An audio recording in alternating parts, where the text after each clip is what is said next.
Bonjour tout le monde, l'idée c'est de présenter aujourd'hui l'exercice 3 du TP8.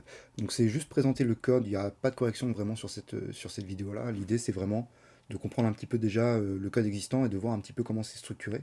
Parce qu'on arrive sur des choses qui sont quand même un petit peu plus évoluées que ce qu'on a l'habitude de faire.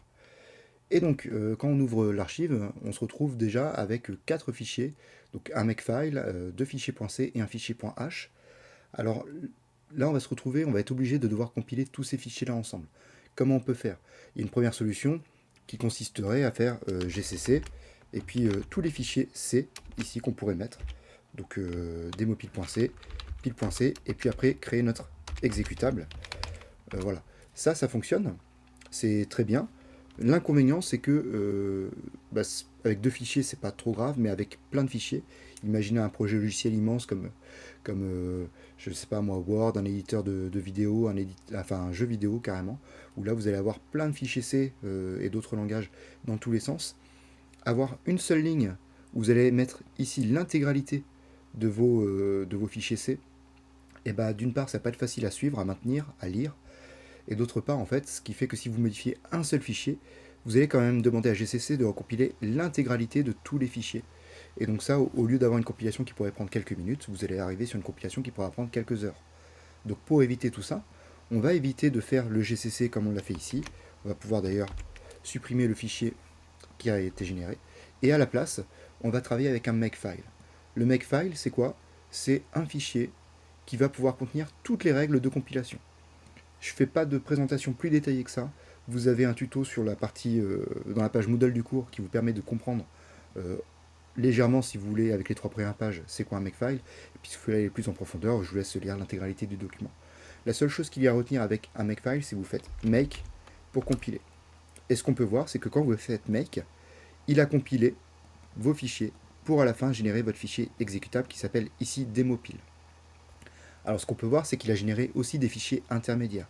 Ce qu'on peut faire, ces fichiers intermédiaires, pardon, ce sont les points O ici. Ce qu'on peut faire, si vous le souhaitez, vous pouvez faire un make clean, et ce make clean va permettre de supprimer les fichiers .o qui sont ici. Voilà, parce que c'est quelque chose qu'on lui a demandé de faire.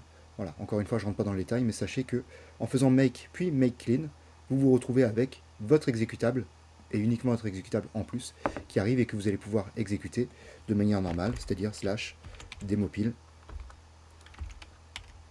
et c'est parti. Et donc voilà, là vous avez le code qui fonctionne. Donc c'est-à-dire qu'au lieu de faire GCC, vous faites un make, et puis vous lancez votre application. Ok. Petite chose, maintenant, si vous faites une modification juste dans le fichier pile.c, par exemple, je vais juste faire une petite bêtise, je rajoute un espace ici. Donc le fichier, si je refais make maintenant, il va me recompiler uniquement le fichier démo.pile.c pour me créer ensuite l'exécutable. Mais vous voyez qu'il n'a pas refait le pile.c, il manque une ligne par rapport à tout à l'heure.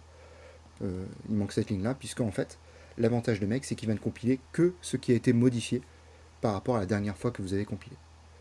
Et donc, pour faire un exemple, si je refais encore un make derrière, il me dit rien à faire parce que tout est à jour. Donc voilà, ne soyez pas surpris par cette ligne-là. Vous, les seules choses que vous avez à retenir, c'est vous faites, hop, les seules choses que vous avez à retenir, c'est pour compiler, vous faites make, et pour exécuter, vous faites slash demopile, qui est le nom de votre exécutable. Voilà, terminé. Et quand vous voulez recompiler, bah, vous refaites un make, et vous réexécutez ensuite. Voilà, donc je ne vais pas plus loin que ça pour la partie makefile. Par contre, on peut se poser la question, le makefile, c'est bien pour plusieurs fichiers, mais pourquoi est-ce qu'on a plusieurs fichiers? Et bien pareil, on va réfléchir un petit peu au fait qu'on peut avoir des gros projets logiciels. Imaginez, vous avez déjà utilisé par exemple vous les fonctions printf, vous avez déjà utilisé les fonctions sinus, racine carrée par exemple, qui viennent de la librairie mathématique. Et bien en fait, ce qui va se passer, c'est que vous allez avoir ici votre application. Votre application, c'est le fichier qui contient la fonction main. Donc voilà, c'est là où vous allez écrire vous, en tant que développeur, l'application que vous voulez réaliser avec différents outils. Et ces outils, ça peut être des outils mathématiques avec les fonctions sinus, comme cosinus, racine carrée, ça peut être des outils d'affichage avec printf, scanf, ça peut être aussi des outils de manipulation de piles, comme on va le voir pendant ce TP là. Et donc, on a créé pour ça des fichiers pile.c et pile.h qui n'existent pas naturellement dans le C, et donc on a rajouté ici. Et donc en fait, considérez que tout ce qui est dans la librairie mathématique, tout ce qui est dans le stdio.h, donc printf, scanf, tout ça, ce sont des briques qui sont mises à votre disposition, et vous, dans votre application, vous allez associer ces briques pour en faire une construction. On est typiquement sur du Lego. Et donc voilà. Et nous, on va avoir l'application qui va être écrite dans demopile.c. Et dans pile.c et pile.h, on va avoir les fonctionnalités offertes à l'utilisateur. Voilà, tout ce qu'on veut lui permettre de faire avec une pile. Alors pareil, sans rentrer dans le détail pour l'instant de ce que c'est qu'une pile, juste pourquoi on a un fichier C et un fichier H, eh ben c'est parce que dans le fichier C, on va avoir tout ce qui est déclaration de fonction. Avec mon groupe, j'avais insisté là-dessus, on avait d'un côté mis les déclarations de fonction et d'un autre côté mis les définitions de fonction.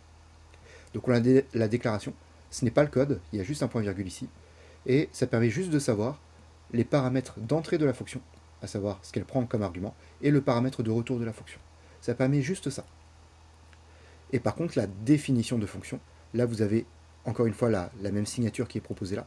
Par contre, en plus de ça, vous avez le code qui apparaît ici, qui est en plus de la déclaration.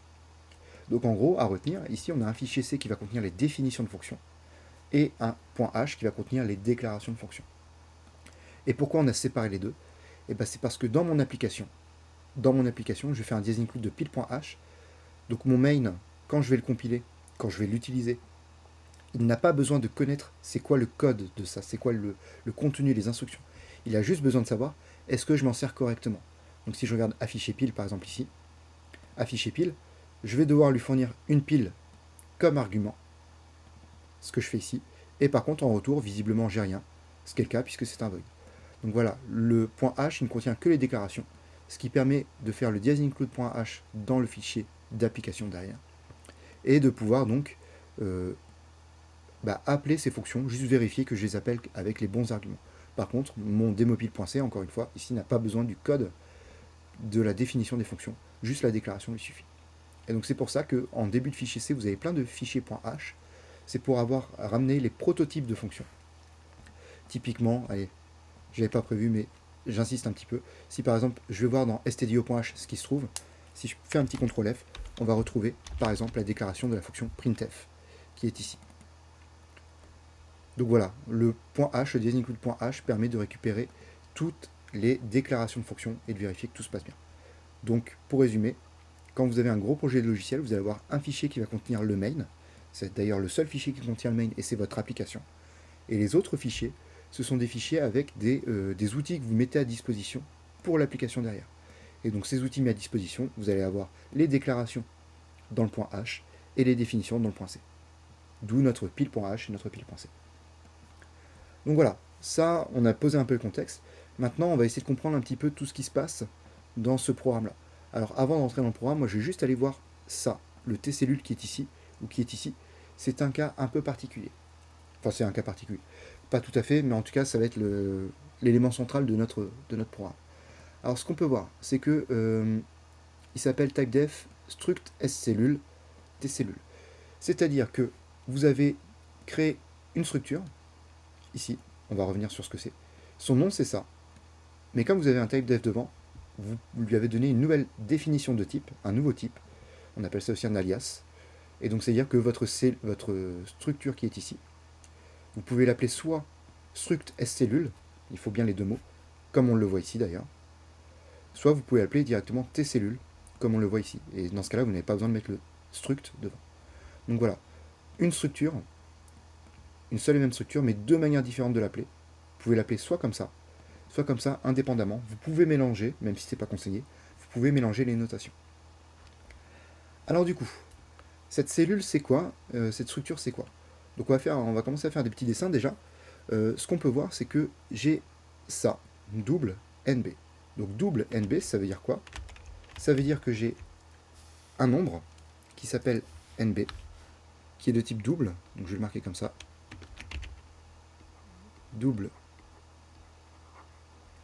NB, et ça c'est un nombre, c'est un double, donc c'est-à-dire que c'est un nombre qui va être représenté sur une certaine taille, 8 octets. D'accord? En plus de ça, j'ai un autre élément ici. Alors cet élément, il va être un petit peu complexe à lire, mais à la limite, on peut observer juste un petit détail, c'est l'astérisque ici. Et l'astérisque ici, elle veut dire que c'est un pointeur. Donc au final, j'ai un pointeur, vers quoi d'ailleurs? Vers une struct S cellule, donc un pointeur vers quelque chose de même type. Et on a dit que struct S cellule ou T cellule, c'était pareil. Alors moi, pour des soucis de place, je vais plutôt le noter comme ça. T cellule, étoile. Donc c'est un pointeur vers une cellule. Et il s'appelle suivant. Et comme c'est un pointeur, il fait également 8 octets, donc on va le retrouver ici. Et tout ça, ces deux champs-là, donc les deux rectangles que je viens de dessiner ici, sont rassemblés sous l'appellation structure. Et donc cette appellation structure fait qu'au final vous avez un bloc ici de données, où les données sont, comment dire, elles sont associées, elles sont liées entre elles. Et donc ça, c'est ce qu'on appelle mon type T cellule. Et donc avec ce type T cellule, je sais que je vais pouvoir accéder aux différents champs. Alors comment je vais manipuler une cellule? Je quitte un peu le code, juste pour expliquer un petit peu comment ça se ferait. Et bien par exemple, je pourrais faire comme je fais par exemple int a, et qu'après je fais a égale 15, et ben je pourrais très bien créer une cellule sur le même profil. C'est-à-dire je peux faire T cellule, donc ça c'est mon type, tout comme int est mon type ici. Je lui donne un petit nom, donc je vais l'appeler C comme cellule par exemple. Et après je peux lui mettre des paramètres dedans. Mais comment je vais mettre ces paramètres? Et ben je peux faire C, pardon, point NB, et lui mettre la valeur 15.0 par exemple, puisque c'est un flottant. Donc point .nb, ça me permet d'accéder au champ nb de ma cellule en particulier C. Et si je veux accéder à mon deuxième champ, qui est un pointeur à une cellule, donc c'est un pointeur, donc C.suive, comme c'est un pointeur, il faudrait que je lui mette une adresse ici. Pour l'instant, j'ai pas d'adresse, donc par défaut, je lui mette la valeur nulle. Voilà. Nul, ça veut dire c'est une adresse, mais qui ne pointe nulle part. Et je peux recommencer éventuellement. Je peux faire une autre cellule, que je vais appeler par exemple nc comme nouvelle cellule. Et donc je peux faire nc.nombre est égal à 12, ce qui me permet voilà, de faire un nouveau champ. Et je peux faire aussi nc.suivant. Donc c'est-à-dire que le pointeur de ma nouvelle cellule, je peux très bien lui dire, bah tiens, tu vas stocker l'adresse de la cellule C, donc l'adresse de C. Et comment ça va se traduire ça en fait dans la vraie vie? J'aurais dû commencer avec ça en fait. Hop, on va avoir une cellule que je vais représenter en bleu et une autre en rose. Donc celle qui est en bleu par exemple, en fait, qu'est-ce que ça va faire? Ça va me créer une cellule qui va s'appeler C, qui s'appelle C. Dedans, avec cette ligne-là, je mets la valeur 15.0 dans ma cellule. Et avec le C.suivre, je mets la valeur nulle dans cette cellule-là. Et un peu de la même manière, en créant T cellule NC, et ben ça me fait ça. Donc j'ai une nouvelle cellule qui est créée qui s'appelle NC. Ensuite, avec nc.nombre égale 12, et ben je vais mettre la valeur 12 dans NB. Et avec l'instruction nc.suivre est égal à l'adresse de C, et ben je sais qu'au final, j'ai une valeur ici qui est une adresse, puisque un pointeur c'est une variable qui contient une adresse. Retenez bien ça. Et donc en fait, ça contient quoi? L'adresse de POF, cette cellule-là. Et donc ça me redirige vers cette cellule C. Et donc, POF, j'aurais pu le marquer autrement. Toc. En fait, je contiens l'adresse de ma cellule C. Et donc, ça me permet de pointer vers cette cellule-là. Et quand je parle bien de la cellule, hein, je parle de toute cette partie-là. Je ne parle pas uniquement d'un des deux champs. Je parle de l'intégralité de la cellule. Voilà. Et donc ça commence à vous inspirer ce que va être le TP, à savoir une liste chaînée. C'est-à-dire que je vais avoir une cellule qui va contenir et m'indiquer l'adresse du suivant. J'ai donné cette analogie-là dans ma classe. L'idée, c'est que, par exemple, moi, pour faire l'appel, je pourrais très bien désigner la première personne de la liste, et la première personne de la liste va me pointer du doigt la deuxième personne de la liste, qui elle-même va me pointer du doigt la troisième personne de la liste, et ainsi de suite, jusqu'à éventuellement arriver à la dernière personne de la liste, qui elle ne va pointer vers nulle part, puisqu'il n'y a pas de successeur dans la liste des élèves. Voilà. Donc voici ce que c'est qu'une liste chaînée. Tout le monde va me dire son nom, et puis ensuite pointer vers l'élément suivant. D'accord? Et donc dans le cas de notre cellule, chaque cellule va contenir une valeur, mais en plus pointer vers la cellule suivante. Ok, alors à quoi ça sert tout ça? Parce qu'en fait, les nombres, je pourrais stocker dans des variables tout simplement. Bah, l'idée, c'est que ces cellules-là, je vais essayer de les allouer dynamiquement. Je vais essayer de faire de l'espace de manière dynamique. Parce que en C, vous avez sûrement vu les tableaux. Par exemple, si je fais un tableau char, tab et taille, et ben en fait, j'ai deux principaux défauts avec mon tableau. C'est que la taille ici, une fois que mon tableau est créé, elle n'est pas modifiable. Donc c'est-à-dire que je ne peux pas m'adapter à l'usage, je ne peux pas réduire mon usage si jamais j'ai un besoin moindre, mais je ne peux pas non plus augmenter la taille pendant l'exécution si jamais j'ai un besoin plus grand. Donc premier problème, mon tableau, une fois qu'il est alloué, il ne va pas changer de taille. Deuxième problème, le taille que j'ai marqué ici, ça ne peut pas être une variable. Je ne peux pas avoir int taille comme ça. Parce qu'en fait, en plus de ça, au moment où je compile mon code, pas au moment où je l'exécute, mais bien au moment où je le compile, je dois connaître la taille de mon tableau. En fait, mon compilateur doit connaître la taille du tableau. Donc c'est-à-dire que je ne peux pas faire de calcul en disant à un utilisateur, rentrer un nombre, 100, ok, et ben je vais réserver 100 cases en mémoire. Je ne peux pas faire ça parce que l'utilisateur il rentre la valeur pendant l'exécution du programme. Donc on ne peut pas faire de tableau. Donc ce qu'on va être obligé de faire, c'est ce qu'on appelle de l'allocation dynamique. Et l'allocation dynamique se fera avec le malloc. Donc le malloc, on en a déjà un petit peu parlé. On y reviendra pendant cet épée-là. Donc voilà, pareil, là c'était partie 2, on va dire. Je pose des bases sur c'est quoi une cellule, sur c'est quoi une structure, c'est quoi un pointeur, et puis on va pouvoir maintenant aller étudier un petit peu le code qui nous est donné. Donc pour donner le code, pour revoir le code qui nous est donné, paf, on va pouvoir se débarrasser de tout ça. Toc et toc. Et on va pouvoir aller analyser justement le code qui est ici. Donc je vais prendre mon application Demopil. Ok. Et là, je vais regarder un petit peu et je vais essayer de tracer ce qui se passe en mémoire. Oui, j'ai pas précisé, mais là, je vais essayer de tracer en fait ce qui se passe dans la mémoire de mon programme pendant que ce programme y tourne. Ok. Donc là, première chose que je vais faire, je vais créer pile. Pile, c'est quoi? C'est un T-cellule étoile. Donc T-cellule étoile, l'astérix ici veut me dire que c'est un pointeur. D'accord? Donc si j'ai un pointeur, toc, ça veut dire que j'ai pile, c'est un T-cellule étoile, donc c'est un pointeur, c'est-à-dire que je contiens juste une adresse. Il s'appelle pile et il va avoir cette tête-là. C'est un pointeur, donc il fait 8 octets en mémoire. Voilà. Et pour l'instant, ça c'est une déclaration de variable, c'est-à-dire que je réserve l'espace mémoire, ici. Par contre, j'ai encore rien fait, j'ai pas mis de valeur dedans. Donc mon pointeur, pour l'instant, il pointe nulle part. Ensuite, je vais appeler cette fonction pile égale newPil. Donc newPil, on voit ici dans le pointage que c'est une fonction qui ne prend pas de paramètres, mais qui va me retourner un pointeur, qui va me retourner au final une adresse. D'accord? T-cellule étoile, c'est un pointeur, donc c'est une adresse. Et voyons voir c'est quoi cette adresse-là. NewPil, ça me renvoie nul. Pourquoi? Bon bah pourquoi pas en fait plutôt.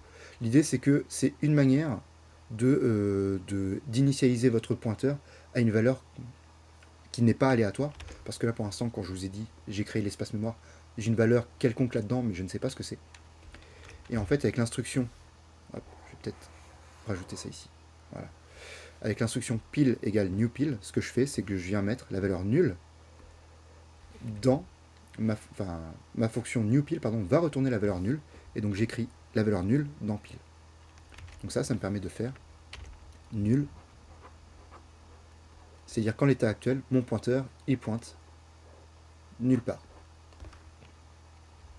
Voilà, ça c'est la première étape, ça me permet d'initialiser, on va dire, mon pointeur de pile. Ensuite, je vais avoir une fonction qui s'appelle afficher pile. Donc afficher pile, on va pouvoir aller la regarder.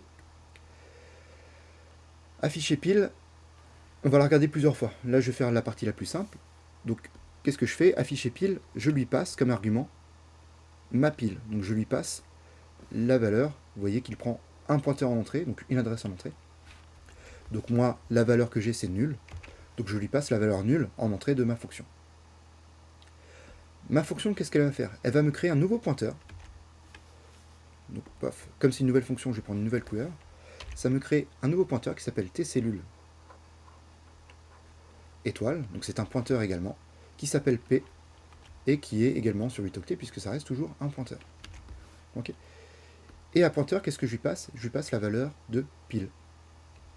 Donc ça veut dire que à pointeur, je lui copie-colle au final cette valeur-là. Donc là, je suis bien dans ma fonction. Je ne sais pas si je vais pouvoir réussir à le faire comme ça, à le maintenir sur toute la durée de la présentation.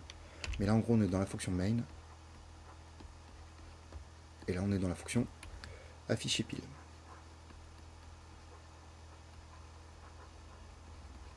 Et donc voilà, je passe la valeur nulle à mon pointeur P qui est ici. Et ensuite, je vais regarder. Pile, donc c'est un affichage tout simplement. Si ma pile est vide, donc je vais regarder, est-ce que je rentre dans cette fonction-là? Comment je peux vérifier si ma pile est vide? Et bien en fait, ma pile, c'est-à-dire que je ne pointe nulle part, j'ai pas d'indication. Regardez, ma pile est vide.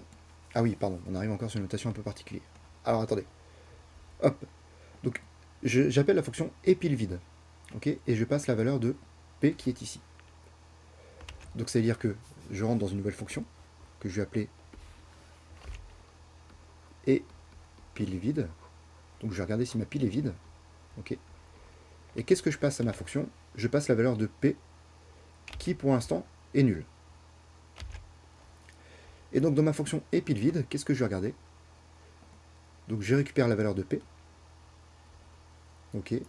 Donc j'ai encore un P qui est ici, qui a pris la valeur nulle. Ok, puisque c'est la valeur que j'ai passée à ma fonction. Et je vais pouvoir regarder un truc. Je vais pouvoir regarder ça. Je return point d'exclamation P. Alors ça c'est un peu compliqué, mais pas tant que ça en fait. Ici il faut comprendre que ça va être une opération booléenne. C'est-à-dire que j'ai deux choix. Soit mon P il est nul. Ok, premier choix, mon P il est nul. Ça veut dire qu'en fait il est égal à 0. C'est la même chose. Et bien quand vous faites le point d'exclamation devant, donc quand vous appliquez l'opération point d'exclamation, vous venez inverser la valeur logique, la valeur binaire de ce nombre-là. Donc inverser la valeur de 0, en gros, souvent ça se traduit par un 1. Et donc ça se traduit par un vrai. Donc ça veut dire que si mon pointeur il vaut nul, s'il vaut 0, s'il vaut false, et bien en fait cette opération va me permettre de renvoyer la valeur vraie. Donc est-ce que mon pointeur est nul? Oui, donc je renvoie vrai. Et donc une autre manière de le dire, si je prends un peu de recul, c'est est-ce que ma pile est vide? Oui, parce que son pointeur est nul, donc c'est-à-dire qu'il ne m'indique aucune case. Et donc comme il ne m'indique aucune case, aucune cellule, effectivement c'est vrai. L'autre cas de figure, qui n'est pas notre cas nous, c'est mon pointeur il vaut quelque chose, donc différent de nul. Donc c'est-à-dire qu'il vaut différent de 0, ça veut dire qu'il vaut vrai. Et bien dans ce cas-là, quand je vais complémenter l'opération enfin avec le point d'exclamation, ça va me renvoyer dans ce cas-là 0 et false. Donc en fait, ce qu'il faut comprendre avec cette fonction epilevide, c'est si mon pointeur il est nul, ça va me renvoyer vrai. Donc, comme mon pointeur est nul, je ne pointe vers aucune cellule, donc ma pile est vide. Par contre, si mon pointeur il pointe vers une cellule, alors son adresse elle n'est pas nulle, elle vaut quelque chose, je ne sais pas quoi, mais elle vaut quelque chose. Et donc je vais pouvoir retourner faux pour dire non, ma pile n'est pas vide, elle contient bien quelque chose. Et donc dans notre cas, voilà, ce qu'on a dit, c'est que nous, on est nul. Et donc comme notre pointeur vaut nul, et ben ça va me retourner ici quelque chose, ça va me retourner 1. Ok. Et donc comme ça me retourne 1, ici dans mon test, je vais avoir ça qui va être remplacé par if 1. Donc si j'ai quelque chose de vrai, if true, donc c'est vrai. Et donc ça va me renvoyer pile vide. Return, je quitte la fonction. Et voilà. C'est la raison pour laquelle, quand je compile et que j'exécute, la toute première ligne qui est affichée, le pile vide, c'est lié à ça. Donc mon pointeur était nul, et je cherche à afficher la pile, mais comme mon pointeur est nul, j'affiche pile vide. Voilà, ça c'est la première étape. On a en gros initialisé la pile, on a vérifié qu'elle était vide, très bien. Maintenant on va pouvoir ajouter des éléments sur la pile. Et c'est là où ça va commencer à être un petit peu délicat dans le sens où on va avoir des appels de fonctions qui vont être imbriqués, un peu comme ce qu'on vient de voir ici. Et on va essayer de suivre un petit peu ça. Ok, donc ça veut dire que ça, Ah, je suis en train de me faire avoir.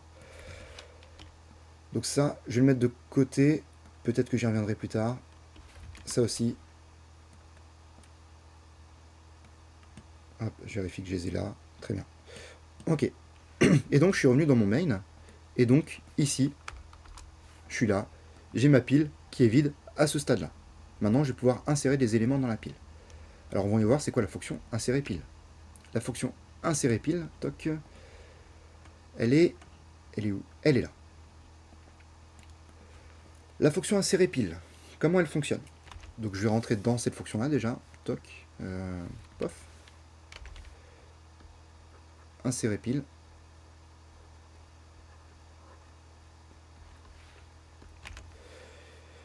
Je lui passe deux arguments. Je lui passe mon pointeur de pile, donc ma pile actuelle, donc je lui passe nul. Donc ça veut dire que là, je vais avoir un T-cellule P qui existe. Un T-cellule étoile P, pardon, donc un pointeur qui existe et à qui j'ai passé la valeur de pile. D'accord? Donc le P qui est ici, je vais passer la valeur de pile qui est là. Donc ça veut dire que je vais passer la valeur nulle. Toc. Et comme argument, j'ai un double NB qui est là, qui est une variable locale. Est-ce que ça vaut le coup que je la marque? Allez, je vais la marquer. Donc j'ai un double, en plus, double NB. Et à ce double NB, je vais passer la valeur qui est ici, qui est la valeur 4. Voilà. Donc 4.0. Ok. Qu'est-ce qui se passe maintenant quand je rentre dans ma fonction? Dans ma fonction, j'ai encore une nouvelle cellule qui apparaît. T-cellule NC. Donc je vais pas trop m'embêter, je vais copier-coller ça. Donc elle s'appelle NC. Et pour l'instant, elle n'a pas de valeur, puisque je l'ai juste initialisée, ici, mais je n'en ai rien fait. Donc j'ai une nouvelle cellule qui est là, NC, qui n'a pas de valeur pour l'instant. Je vais appeler la fonction newCellule. NewCellule, elle est au-dessus cette fonction-là, ici. Et je vais essayer de comprendre ce qu'elle fait. Donc newCellule, toc. Je vais juste essayer de gagner un peu de place. Et donc, j'appelle la fonction newCellule.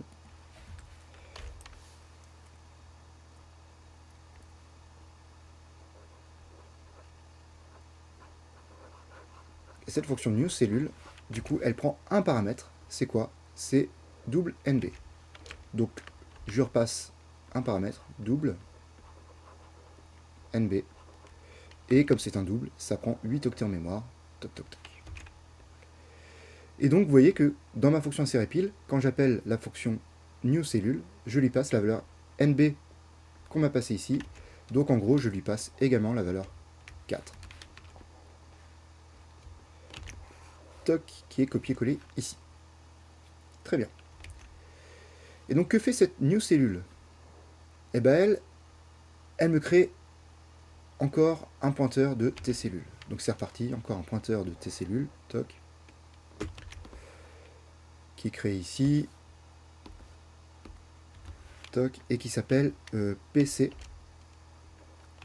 voilà, comme pointeur vers une cellule. Qu'est-ce que ça me fait ça? Donc ça me fait juste ce pointeur-là qui est créé, qui est vide, qui est pas vide, pardon, mais qui n'est pas initialisé, voilà, et c'est tout. Pour l'instant, je ne contiens pas d'adresse. Et avec la ligne d'après, c'est là où on va avoir de l'allocation dynamique. Je fais un malloc. Malloc, ça me permet de faire quoi? Ça me permet de réserver de l'espace en mémoire. Ça me permet de réserver quoi comme espace en mémoire? Ça me permet de réserver ça comme espace en mémoire. La taille d'une cellule. Donc ça veut dire que le malloc, là, qu'est-ce qu'il va me faire? Il va me créer ça. Et il va me le créer quelque part.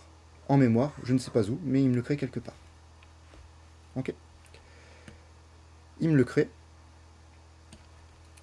Il est ici, mais il n'en fait rien. Il le crée juste. Ok?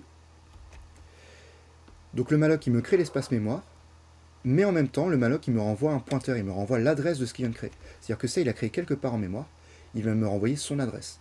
Et son adresse, c'est quoi? Bah, son adresse, on va le stocker dans PC.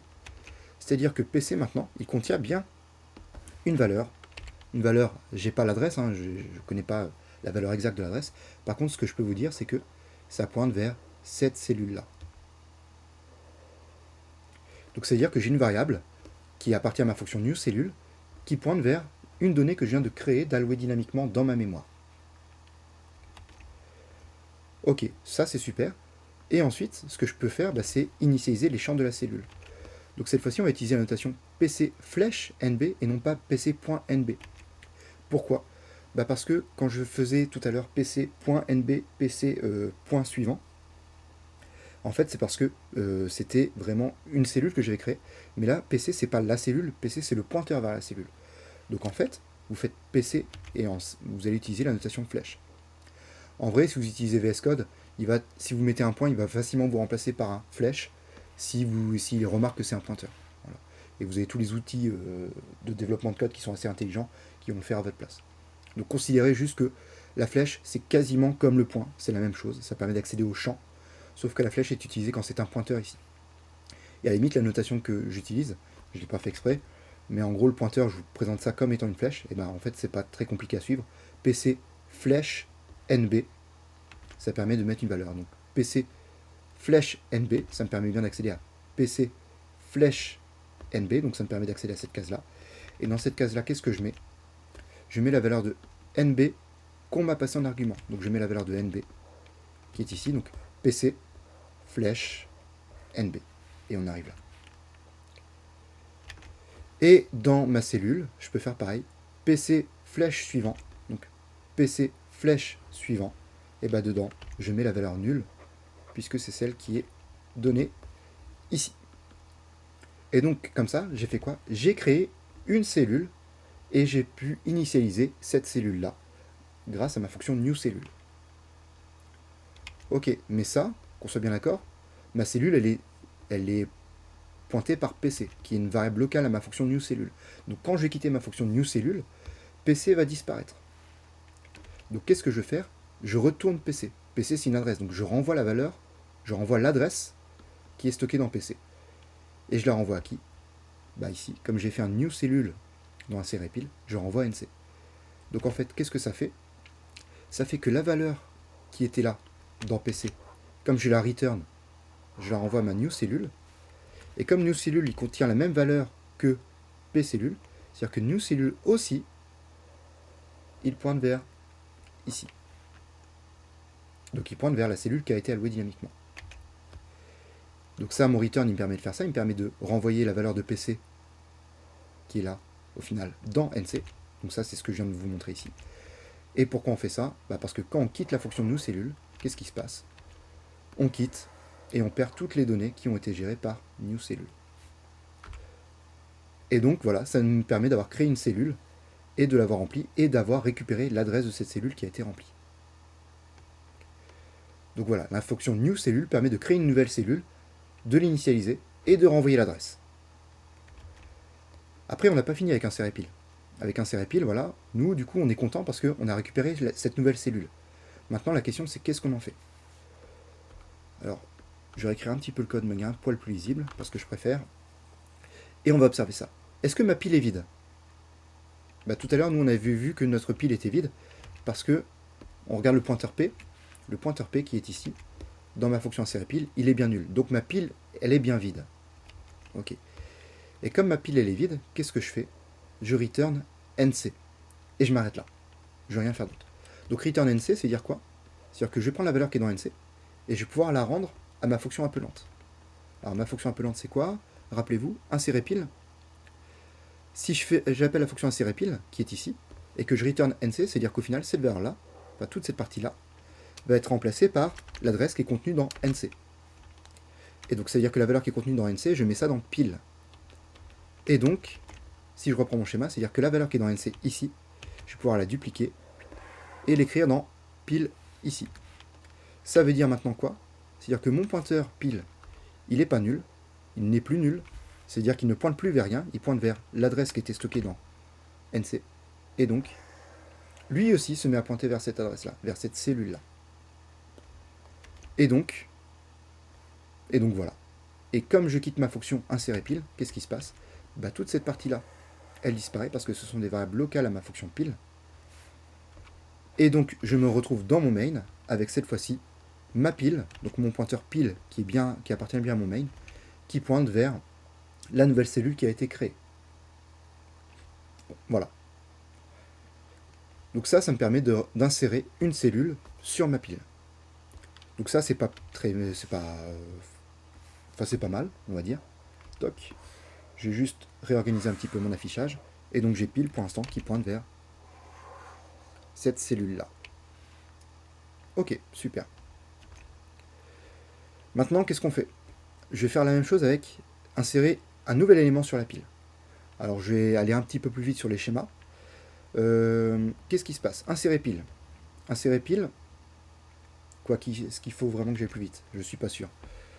Toc, je vais essayer d'aller quand même relativement vite. Mais on va voir. Insérer pile. Donc qu'on soit bien d'accord, ça me recrée encore un pointeur tcellule qui s'appelle P et donc qui contient ça. Ok. Insérer pile. Non, oui, pardon. P. Et P c'est quoi? C'est la valeur de pile que j'ai passée. Donc c'est-à-dire que le P que j'ai, enfin le pile que je fournis ici à ma fonction, c'est cette première valeur ici. Donc ça veut dire que je pointe avec P vers la même cellule. Je pointe vers la même cellule. Ensuite, j'ai un double qui est ici. Est-ce que ça vaut le coup? Allez, on va le faire. Double NB. Qui est du coup 1 flottant sur 8 bits. Et NB, il prend quelle valeur? Il prend la valeur 7 que je lui passe ici. Donc 7.0. Et puis après, dans ma fonction, je recrée encore un nouveau pointeur de cellule qui s'appelle tcellule étoile NC comme nouvelle cellule et qui pour l'instant est juste une déclaration de pointeur, donc est juste quelque chose de non initialisé. Je vais aller vite sur la partie new cellule. New cellule, qu'est-ce qu'on a vu que ça faisait? On a vu que ça permettait de créer une nouvelle cellule. Donc ça alloue une nouvelle cellule. Ça va l'initialiser aux valeurs que j'ai mises. Donc les valeurs que j'ai mises, c'est le NB qui est ici, donc le NB qui est là, donc ça va être 7.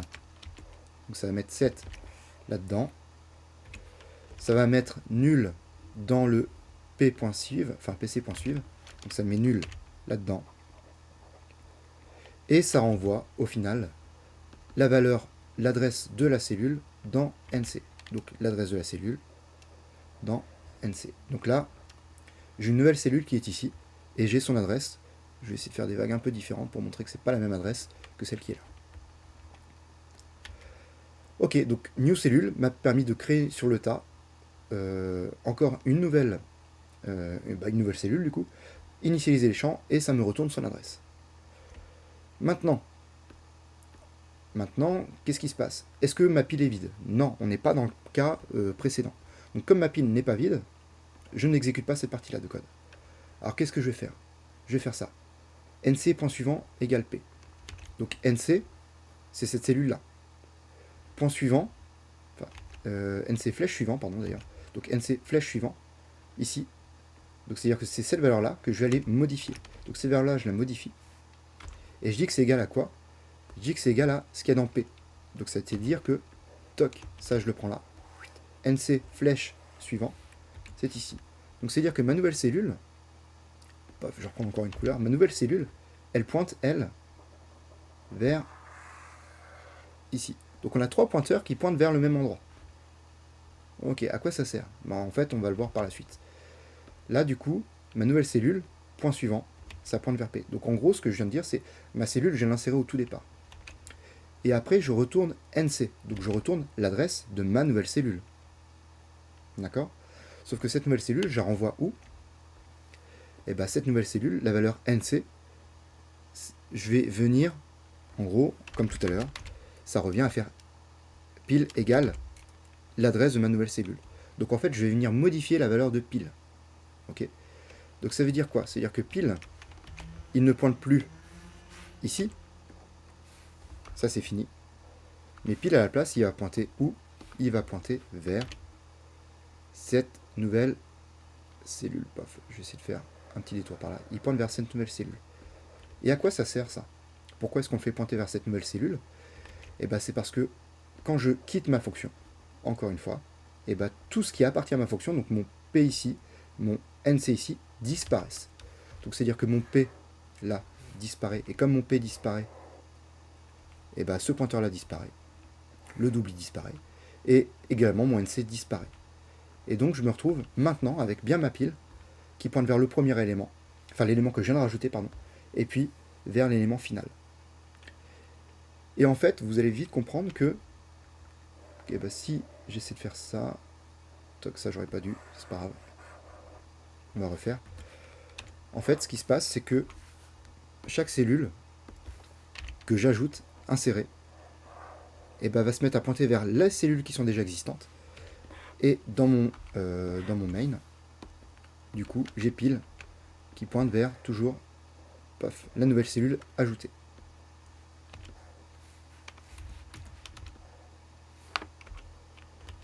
Et donc si je continue comme ça, vous voyez que le insérer pile 2, 3, et ben ça va faire pareil. Ça va rajouter un élément. Donc ça va rajouter un élément. J'aurais dû prendre celle-là. Insérer pile, ça va donc créer une nouvelle cellule qui va être mise à la valeur 2,3 puisque c'est ce que j'ai demandé. Donc on va essayer de faire un vrai 2, 2,3 parce que c'est ce que j'ai demandé. Et qui va pointer vers, du coup, le premier élément qui était là. Donc toc toc toc toc, et qui va pointer du coup vers cette cellule là. Et donc insérer pile, comme ça m'a créé une nouvelle cellule et que ça me renvoie ça dans mon pointeur pile, ça me permet de faire ça. Et donc à chaque fois que vous ajoutez une cellule, au final, vous l'ajoutez ce qu'on appelle en début de pile. Pourquoi? Parce que votre pointeur, il va venir pointer sur la dernière cellule qui a été créée et il va venir désigner, enfin cette cellule là va venir désigner la deuxième qui a été créée dans l'ordre, enfin, pardon, l'avant-dernière qui a été créée, puis l'avant-avant-dernière, et ainsi de suite. C'est ce qu'on appelle, ça va être marqué dans le sujet d'ailleurs, une LIFO. Last in, first out. La dernière que j'ai rajoutée, c'est la première que je consulte, la première que je peux afficher. D'ailleurs, après avec la fonction afficher pile, alors afficher pile, je vais pas le refaire, quoique si, ça va être si, je vais devoir le refaire. Et ben c'est parti, on fait afficher pile, et comme ça on va comprendre comment ça fonctionne, et puis on va s'arrêter là. Afficher pile, comment ça fonctionne du coup? Donc, ma pile, je sais qu'elle est comme ça. Et qu'est-ce que je fais avec afficher pile? Afficher pile, toc, nouvelle fonction, donc je rentre dans ma fonction afficher pile, toc, on va se mettre comme ça.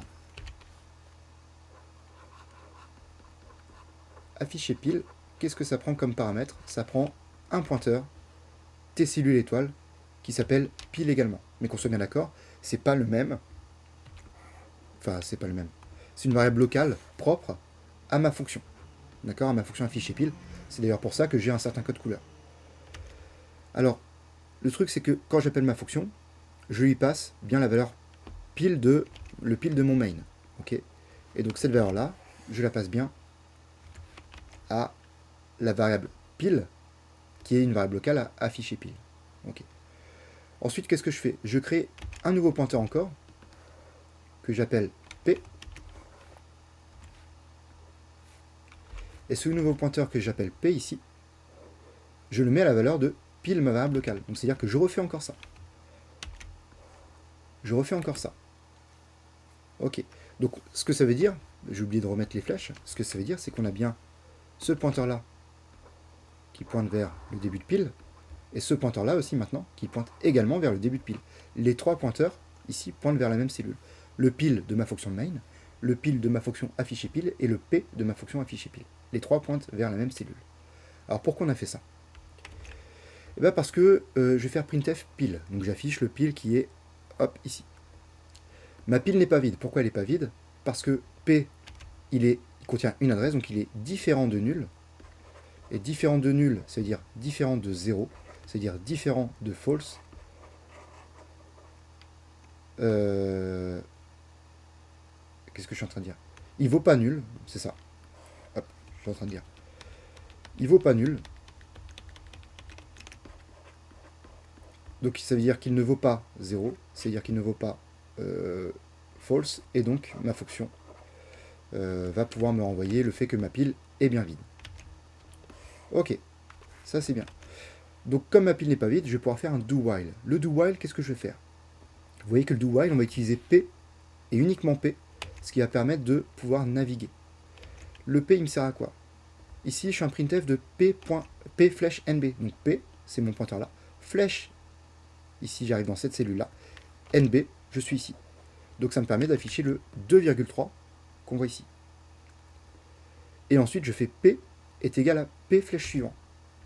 Et c'est là où ça commence à être un petit peu délicat. Le P, donc c'est-à-dire que je vais écraser la valeur qui est là. Ok. Je vais l'écraser, mais je l'écrase par quoi? Par la valeur de P flèche suivant. Donc je prends la valeur P flèche, suivant c'est lui. Toc. Et donc, j'écrase la valeur qui était ici, par là. Donc c'est-à-dire que mon pointeur là, il ne pointe plus vers cette cellule-là, il pointe vers laquelle maintenant? Il va se mettre à pointer vers la suivante. Et là, je fais un while P égale, enfin différent de nul. Est-ce que mon P il est nul? Non, parce qu'il pointe vers une cellule. Donc je vais pouvoir revenir au tout début de mon do while. D'ailleurs le do while, pareil, si on pouvait l'écrire correctement, ce serait pas mal. Et donc, là, rebelote, printf, j'affiche le P flèche NB. Donc P flèche NB, donc cette fois-ci je me retrouve ici. Ce qui me permet d'afficher le 7.0 qui est là. Et je refais ensuite P égale P flèche suivant. Donc je prends ce qui est dans P flèche suivant, donc ce qui est ici. Toc. Et je mets ça où? Je mets ça dans P. Donc ça veut dire que je me mets à pointer vers la cellule suivante. Donc je ne pointe plus là, je pointe cette fois-ci vers cette cellule-là. Et ensuite, est-ce que mon P il est nul? Non, puisque je pointe vers une cellule, donc j'ai bien une adresse, donc je ne suis pas nul. Donc je peux recommencer encore une fois. Printf, j'accède à la valeur et j'affiche la valeur P flèche suivant. Donc P flèche suivant, je me retrouve ici. Ce qui me permet d'afficher le 4.0 qu'on voit ici. Très bien, donc j'affiche cet élément-là. Et ensuite, qu'est-ce que je fais? Je prends ce qui est dans P flèche suivant. Donc P flèche suivant ici. Je prends ce qui est dedans. Donc c'est nul. Et je viens le copier-coller dans mon P. Puisque je fais P flèche suivant que je mets dans P. Et là, je vérifie, est-ce que P est différent de nul? Et bien cette fois-ci, non. P, il vaut bien nul. Et donc, je peux afficher retour à la ligne et quitter ma fonction. Ce qui me permet d'arrêter d'afficher plus. Et donc, vous avez peut-être compris maintenant pourquoi on avait deux pointeurs.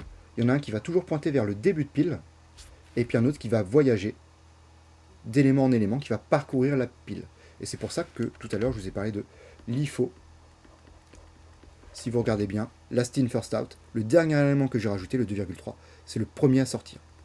Et le 7, qui était l'avant-dernier que j'ai mis, c'est le deuxième à sortir, et ainsi de suite.